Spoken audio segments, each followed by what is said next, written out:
You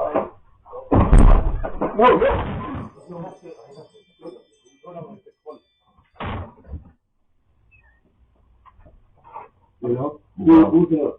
It's my girlfriend. Hey, come on, police. Ready? Welcome to True Jamaica Buzz, news and entertainment with a buzz. The video that you just saw is not Jamaica, but coincidentally, the JCF put out a warning the other day, especially in this festive season. Be very careful whenever you open your door, you answer to any call, knocking at your door, at your gate, whomever. If it's the people in these work vests claiming that they are representatives from the JPS, Flow, Digicel, whomever, please do not go out there, especially. If you did not put in any maintenance call, there was no troubleshooting, you had not had a conversation with anybody, chances are whenever you call one of these companies, they take forever and a day. They are not going to just pop up unannounced unless, of course, they call you and you did not answer your phone. But you should know. In this case, we saw that this man was in his home. As a matter of fact, the house that the people invaded, they had the ring door system. So he could have looked at his phone, looked at his laptop and saw exactly who was out there. You could have had a conversation with those persons just to verify and validate exactly whom it is. But he was caught lapsing. He just opened the door and obviously the people forced enter, meaning home invasion. Because of YouTube's policy, I could not show you when the man was in some physical altercation. You was hearing the men that invaded the house saying that they are the police, announcing that they are the police. That man was in there with his girlfriend, wife, and possibly his kids. You heard him, well, he said to his wife or girlfriend, listen, honey, he was giving her a hint that probably try to lock in yourself, barricade yourself inside of the house or inside one of those rooms with the children. Like I said, there was a physical altercation between the home invaders and the man and people based on what the JCF said in their warning. Please do not get into any sorts of physical confrontation with these people, especially when them wheel and pop off and have you at gunpoint. That is the last thing that you want to do. You have to always analyze, assess the situation before you get in any sorts of confrontation, before you open your door. Just be very safe. Just take precaution. Don't take it for granted that somebody at the door in a vest, they are representatives from JPS, Flow, or Digicel. Always be on your P's and Q's because the lives that you save might be yours and your family. Point blank and period. So the next thing that is popping in the news is an update about a story that has been in the news for a day or so. It is about the loss of life of a 32-year-old pastry chef. Her name is Lachia Grant. She works at a popular, or once worked at a popular resort in a Negril. She is from Little London.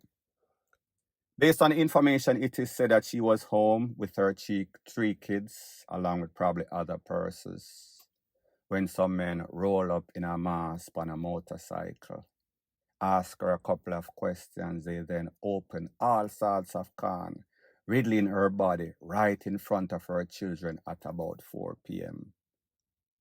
They then jump on the bike and made their escape.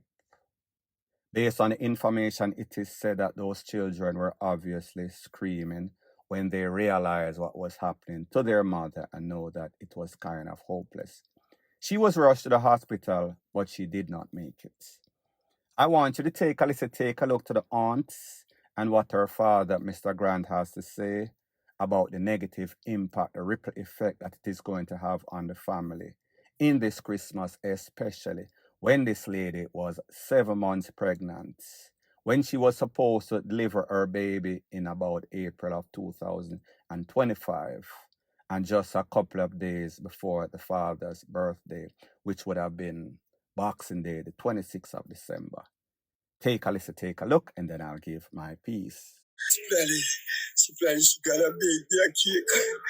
And then we gonna cook and eat and drink. But did you know I'm ready? I'm ready. I'm ready. When is your birthday? Maxi Day, 26th of December. What was the plan between? Tell us your name. What's your name? Emil Grant. Emil Grant. Mr. Grant, all condolences to you. What was the plan between you and your daughter for the Christmas?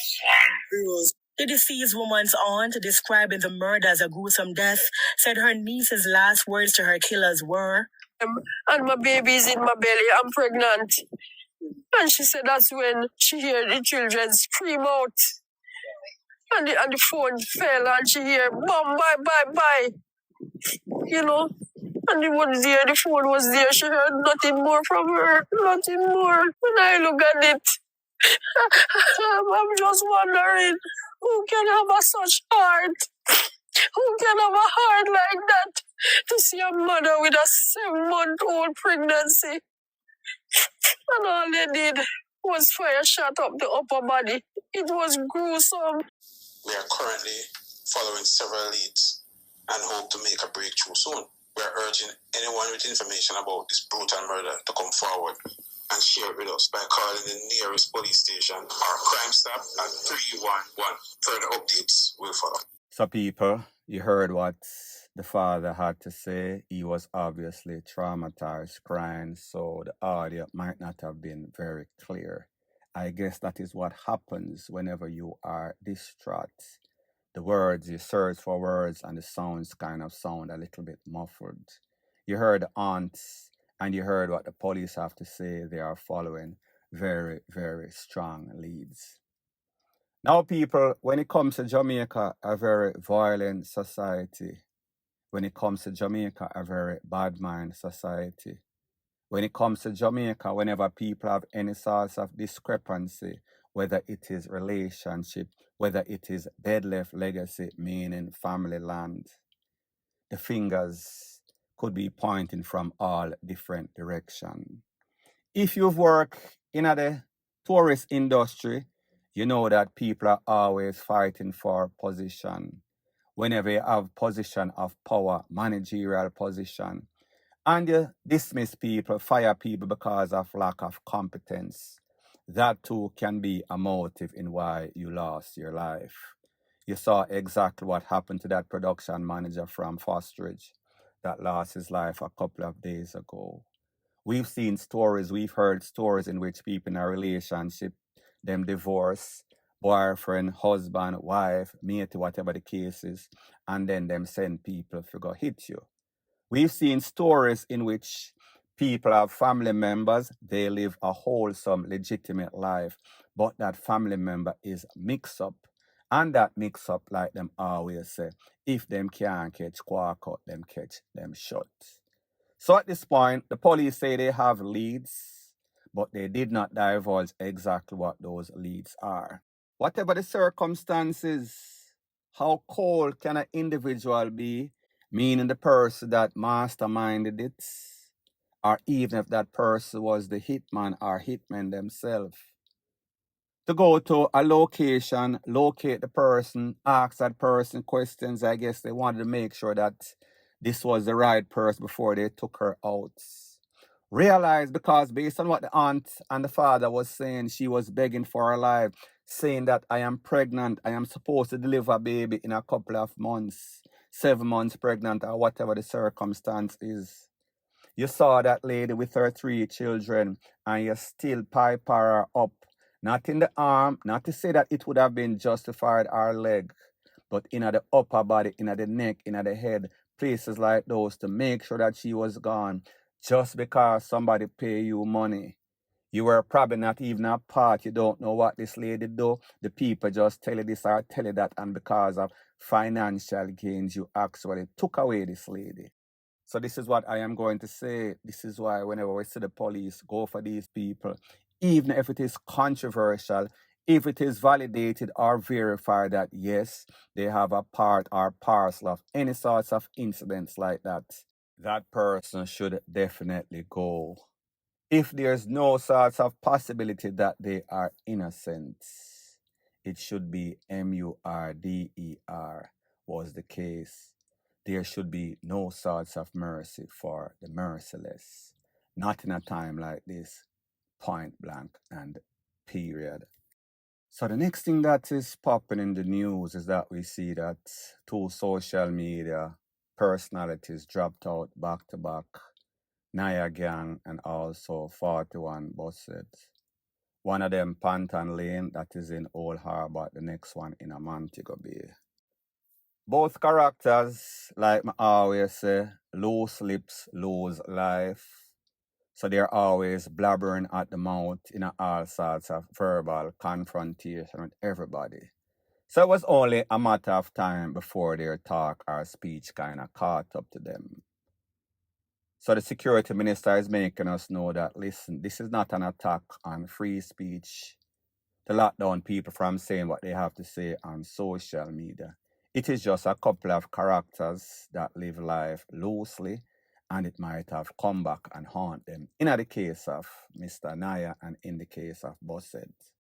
Most police experts with sense would say that it is busshead's affiliation link with Raymond Busshead, who is probably is not his blood, but his adoptive brother. They took him in and took care of him. Whatever the circumstances are, if them can't catch Quark out, them are going to catch him shut, more than likely, was the reason or motive behind him losing his life. So we heard from Dr. Horace Chang saying that he don't think that it is the affiliation of that. As a matter of fact, this is what the good old doctor had to say. Take a listen, take a look. This TikToker is related to someone who is considered a leader in the underworld in Montego Bay is just purely coincidental. So people, we heard what Mr. Chang had to say, and we know that he is not the most competent, sharpest tool in the shed when it comes to security matters. So therefore, we take what he says with a grain of salt, especially when you're going to say you don't think that it has any sorts of link. It is just a random. It is just because of what they did. It is just violence being perpetuated against TikTokers or whatever the case. Maybe I misunderstood him, but he was not very clear in his clarification. So I want you to take a listen to what Mr. Brooks, that works at CTAC, he is in charge of the communication of divisions like those in the JCF or in a security, has to say, and then I'll give my piece. We move very quickly from somebody being the victim of a cybercrime, whether it be someone using threatening or menacing language on a platform, or whether it be somebody who's defaming someone on a platform, and rather, because maybe we're not as litigious as we ought to be, we end up in a situation where we are taking it out as violence, and then it becomes an offenses against a person issue.